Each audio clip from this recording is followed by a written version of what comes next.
15위는 파멸의 지배자가 차지했습니다. 저주의 땅 그 자체이자 고스트 닌자고의 최종 보스였는데 패닉은 그녀를 복수의 화신, 저주받은 자들의 여왕이라 표현했으며 그녀가 풀려난다면 모든 세상이 저주에 빠질 것이라 했습니다. 완전히 소환되지 않고도 최강의 닌자인 로이드를 삼키며 그를 저주의 땅에 가두었고 닌자 전체가 덤벼도 도저히 상대가 되지 않았습니다. 그녀를 막기 위해선 해일 같은 자연재해나 닌자고 전체 전력을 사용한 픽셀의 발차기 같은 강한 기술이 필요하고 유일한 약점 인물도 유령들과는 다르게 어느 정도의 내성이 있습니다. 죽어가는 과정에서도 모로를 죽인 것을 보면 충분히 세계관 상위의 존재라 할 수 있습니다. 하지만 빌드업에 비해 허무하게 퇴장한 느낌이며 심지어 픽셀을 상대로 제대로 된 유효타를 주지 못해 평가가 상당히 떨어졌습니다. 14위는 위대한 파괴자가 차지했습니다. 뱀들 사이에선 신처럼 묘사되며 원래 평범한 뱀이었지만 오버로드로 인해 불사의 뱀이 되었습니다. 그녀는 봉인에서 풀려나자마자 우아 파이토를 삼키며 드래곤 전함을 한 입에 씹어먹는 압도적인 보스를 보여줬습니다. 닌자 전체는 물론 사무라이 X나 울트라 드래곤 등의 강자를 차례로 꺾으며 시즌1을 기준으로 세계관 최강자였습니다. 원소의 힘없이 순수 피지컬로 순위권에 올라온 유일한 존재이며 여전히 황금무기 정도를 제외한다면 그녀를 확실히 막을 수단은 없다는 평가입니다. 13위는 퍼스트본이 차지했습니다.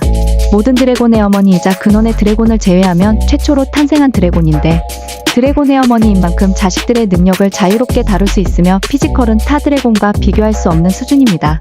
드래곤 헌터의 소굴을 초토화냈고 헌터들은 그녀를 최강의 존재라 언급했습니다. 하지만 현재는 전성기가 지나서 그런지 도깨비와 가마돈 등을 상대로 한계를 보이지만 자식인 울트라 드래곤이 위대한 파괴자를 궁지로 몰아세웠다는 걸 생각하면 그녀는 충분히 위대한 파괴자 이상의 강자라 생각합니다. 12위는 오메가가 차지했습니다. 도깨비의 최강자이자 도깨비 습격의 최종 보스로 첫 등장부터 가마돈과 로이드를 가볍게 압도했고 심지어 도깨비 최강의 기술인 도깨비폼을 사용하는 가마돈을 능가하며 성스러운 검의 영향까지 받지 않았는데 만약에 약점인 황금무기가 없었다면 쉽게 그를 소멸시키지 못했을 것입니다. 11위는 가마돈이 차지했습니다. 닌자고의 대표적인 악역이자 어둠의 제왕으로 닌자고 초반엔 모든 황금무기를 버틸 만큼 강한 신체를 가졌지만 실제적인 전투력은 닌자들과 비등했습니다. 그러나 도깨비 가면으로 부활하며 진정한 잠재력을 개방해 싸우며 싸울수록 강해졌는데 로이드, 스카일라, 미스타케, 퍼스트본까지 압도하며 닌자고를 최장기간 지배한 빌런이 되었습니다. 물론 오메가에게 완패했지만 오메가는 그가 더 강해질 만한 여지를 남겼고 당시엔 최강 전력인 악당 타이탄이 없었으며 고대 도깨비 수장인 미스타케는 이제까지 만난 도깨비 중 가장 강했다고 하기에 어둠의 크리스털에서 오버로드조차 고전한 각성 형태의 도깨비폼을 보여준 만큼 현재는 충분히 오메가보다 강할 수 있다고 평가합니다. 10위는 어지라가 차지했습니다. 폭풍의 신이자 미지의 바다의 최종 보스로 최스마가 나타나기 이전 닌자고를 무력으로 지배했습니다. 위대한 파괴자 수준의 피지컬에 물과 바람이 섞인 폭풍과 파도의 힘을 다루며 닌자들은 이하가 희생하기 전까지 하룻밤을 숨어 지낼 정도였고 그녀의 피해 규모는 역대 최대였습니다. 어린 시절이지만 어린 최스마를 압도했고 세상이 끝날 때까지 절대 깨어나선 안 되는 존재라 했습니다. 물론 위대한 파괴자 중 누가 강하냐는 논쟁이 있었지만 제작진은 애초에 어지라가 익사시켜 이길 것이라 했고 이것이 나무위키 등을 통해 잘못 전해져서 그렇지 신으로 분류되는 만큼 세계관 최강자라 할 수 있습니다. 9위는 이하와 니아드가 차지했습니다. 물의 마스터가 바다와 하나가 되면 기존과 비교할 수 없는 능력을 얻게 되는데 신체를 포기한 상태인 만큼 모든 물리적인 공격은 의미가 없으며 원소의 힘도 주변에 물만 있다면 충분히 신체를 재구성해 극복할 수 있습니다. 니아와 니아드는 홀로 어지라를 제압했고 닌자들 이상의 강함을 지닌 칼마르를 간단히 리타이어 시켰습니다. 폐기된 설정에선 오버로드조차 압도한 골드오니와 싸울 예정이었기에 이상으로만 보면 골드 닌자 바로 아래라 평가할 수 있고 어지라와 능력의 스케일은 닌자고 전체에 영향을 줄 정도로 압도적이며 홈그라운드인 물속 수중전에선 최강자라 할 수 있습니다. 8위는 나다칸 진이 차지했습니다. 나다칸은 진자고의 왕이자 진자고의 정령으로 진자고의 정령은 타인의 소원을 3가지 들어주며 자유롭게 공간을 이동할 수 있는데 결혼 후에는 자신의 소원을 제한 없이 이룰 수 있는 사기적인 능력을 갖게 됩니다. 이미 결혼하기 전부터 위대한 파괴자와 대등하다는 니아의 언급, 닌자고의 대부분의 땅으로 멸망한 진자고를 재건하고 결혼 후에는 닌자 전원을 압도하며 천하무적이라 평가받았습니다. 하지만 타이거 위도우의 독이라는 치명적인 약점과 능력이 영구적인 것이 아니며 초기엔 크리스탈킹 협의회의 일원으로 등장할 예정이었던 만큼 시리즈 위상으론 오버로드 밑에 존재입니다. 7위는 오버로드가 차지했습니다. 가마돈의 뒤에 있던 진정한 흑막이자 만악의 근원으로 어둠과 악의 화신인 그는 균형을 위해선 절대로 사라질 수 없는 불사의 존재입니다. 전성기 시절엔 최초의 스핀지주 마스터와 대등하게 싸웠고 닌자들의 시대의 닌자고를 최초로 지배한 빌런이며 한때는 골드파워까지 가진 의심의 여지가 없는 최강의 빌런입니다. 첫 등장부터 현재와 비교할 수 없을 정도로 강했던 최강의 닌자 로이드를 제압했고 최종 형태에선 훨씬 강해졌는데 작품이 진행될수록 거품이 빠지고 완전해진 상태에서 골드온이나 골드 울트라 드래곤에게 밀리는 등 설정상 최강의 빌런임은 확실하지만 어떻게 전성기 최초의 스핀지주 마스터와 대등한 승부를 펼쳤는지 의문이 생기는 부분입니다. 6위는 골드 오니폼의 로이드가 차지했습니다. 어둠의 크리스털에서 나온 로이드의 최종 성장 형태로 강한 분노를 느낄 때 사용할 수 있습니다.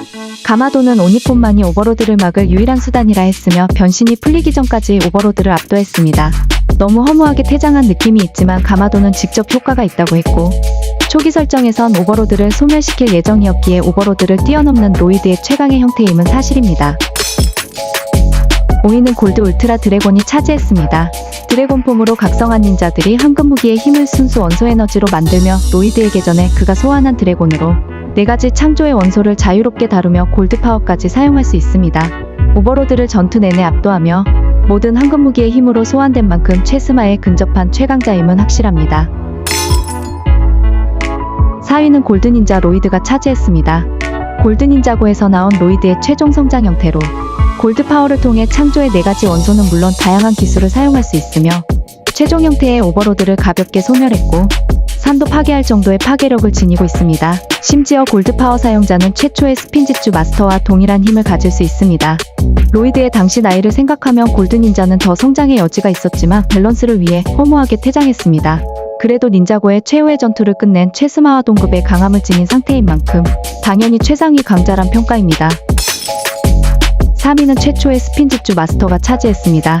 닌자고의 창조주의자 몇 년 전까지만 해도 최강자라 평가받은 존재입니다. 그는 물과 바람을 제외한 모든 원소를 다룰 수 있고 최강의 종족인 도깨비와 드래곤의 후손입니다.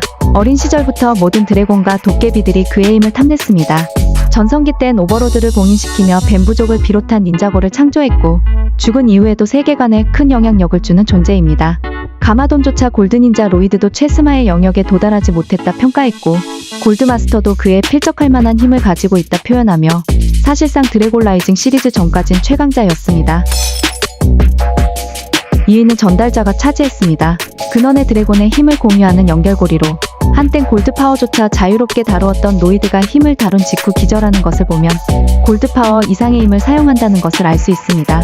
최스마조차 병합을 막지 못했는데 전달자는 병합을 막는 드래곤 코어를 자유롭게 컨트롤할 수 있는 만큼 불완전한 드래곤 코어를 다루었던 베아트릭스가 세상을 멸망시킬 수준의 파괴력을 보여준 걸 생각하면 코어를 사용한 전달자 상태의 로이드는 세상을 멸할 힘을 가진 상태입니다. 1위는 근원의 드래곤이 차지했습니다. 퍼스트본보다 훨씬 이전에 존재했던 태초의 존재로 모든 원소의 힘의 기원이자 최스마조차 애원할 정도의 강자로 표현됩니다. 론투는 그들을 최강의 드래곤이라 칭했고 결코 골드파워도 그들에게서 비롯된 힘이기에 최스마 이상의 존재임은 확실해 보입니다. 자네 이제까지 본 적 없는 에너지를 가졌다는 언급이나 손짓만으로 차원을 붕괴시킬 수 있다는 근원의 드래곤은 의심 없는 최강자라 할 수 있습니다. 영희 카이 어그로 끌어야 해서 썸네일 박으려고 넣었습니다. 그래도 개쩌는 신기술도 배웠겠다. 근원의 드래곤 버프 받아서 제대로 떡상하자.